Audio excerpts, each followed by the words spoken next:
Okay, we are back, and we are in Raja's palace where we left off last time. He went through a brief dialogue. I let the game run. I apologize, just briefly, and all he pretty much told us was he greeted Rakesh, and Rakesh has introduced us. In this chamber, you can actually do a few things to really annoy Raja. Talk to his women over there, and not talk about irrelevant things, which is kind of funny, but 10 minutes goes by pretty quickly on these things, so I don't want to waste too much time doing that, but I just thought I'd let you know that as a quick tidbit if you ever played a game and want to try that out. Also, being a paladin, I'm trying to be as honorable as possible, and those sorts of things cost you honor. So let's politely respond to our Raja now and see how the sequence plays out. So we will greet him, and we now stand before him in honor. And he's questioning how a mere human can help out.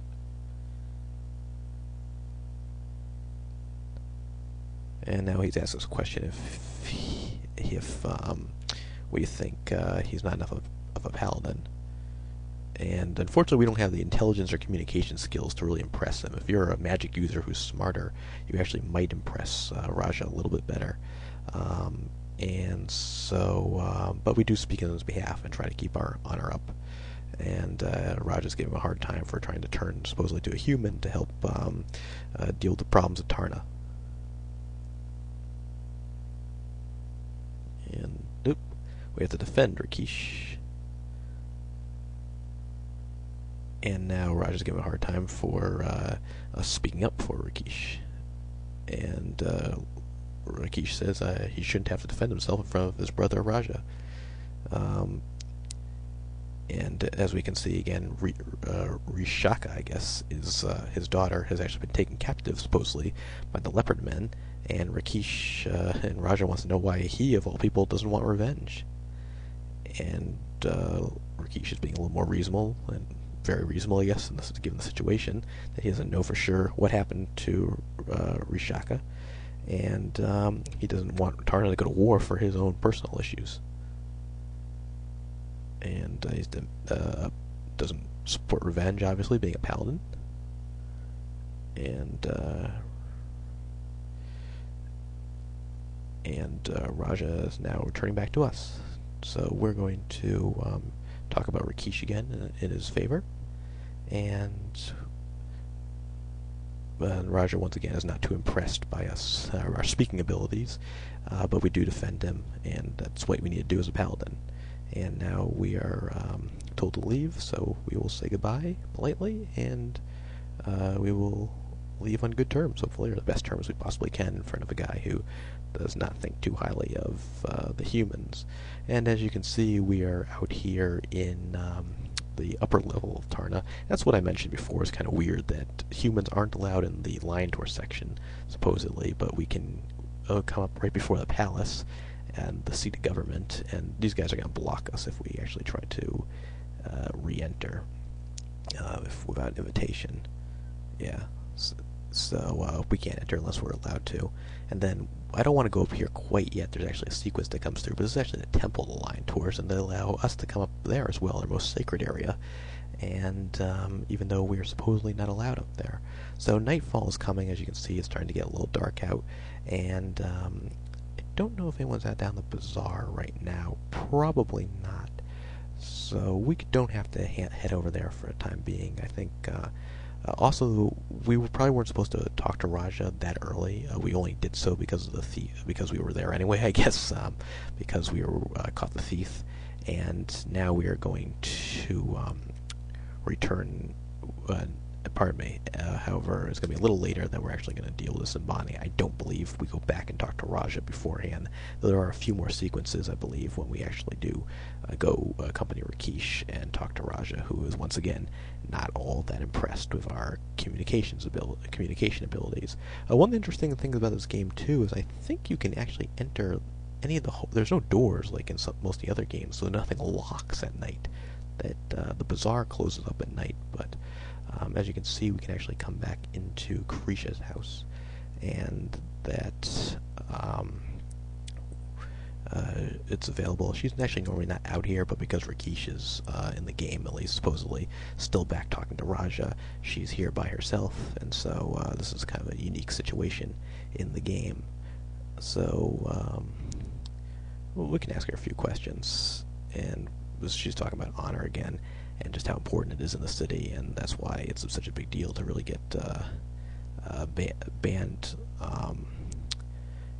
with honor. Rakesh is also going to pledge his honor to bring peace. I don't think we had the opportunity in that case to do so, but at some point we can pledge our honor as well. I think we have to if we are a paladin, especially if you're trying to become a paladin in this game. I think that's absolutely essential.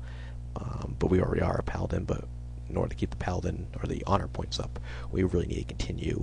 We need to do that as well to continue on the honorable path that we have set forth. And there's it's not just being a paladin. You actually get a bunch of abilities as your honor grows. So that's one of the I guess more utilitarian reasons in the game, besides I guess video game morality, to keep doing the right thing in this. And she's just questioning whether there can actually ever be any sort of long-lasting peace.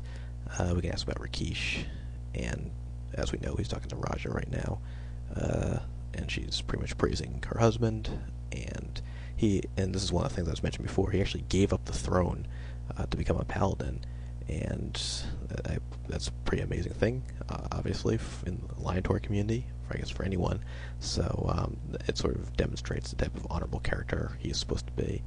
And so he was king of Tarna a while ago, and he gave it up to go after the demon wizard, who plays some of a role later on in the game.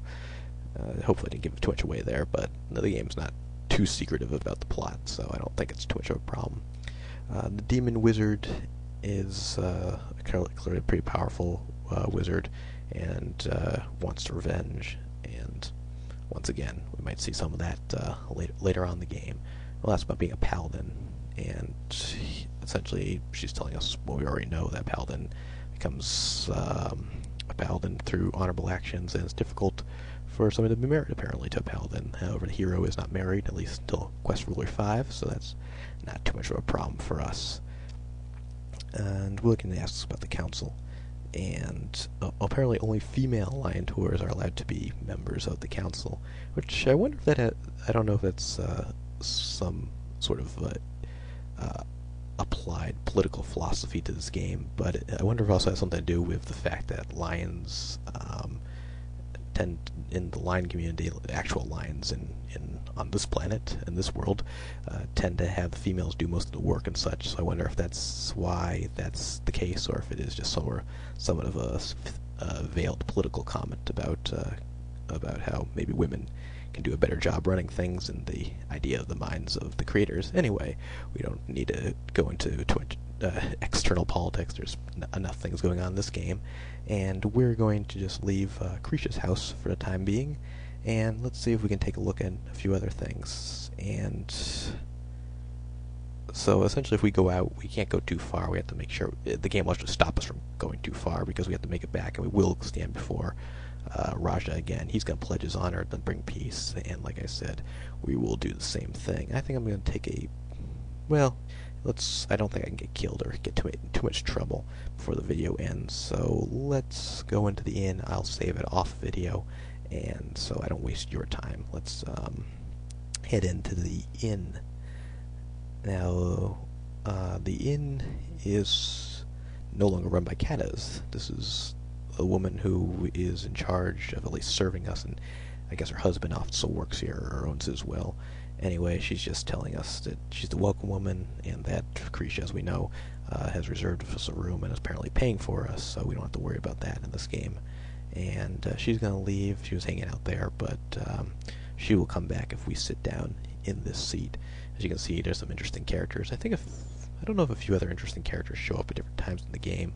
There is actually one event that takes place where you have to talk to somebody. You can see one of the silly clowns from Quest for Glory 2 comes in, and well, we've got a little bit more time. I guess let's just go upstairs quickly, and I'll show you the bedroom area, and then we will close shop on this video and hold tight until the next one.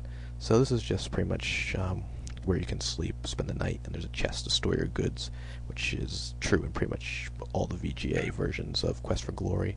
But we are sadly out of time, so we're going to wrap this one up, and we will be back next time to explore a little bit more. Take care.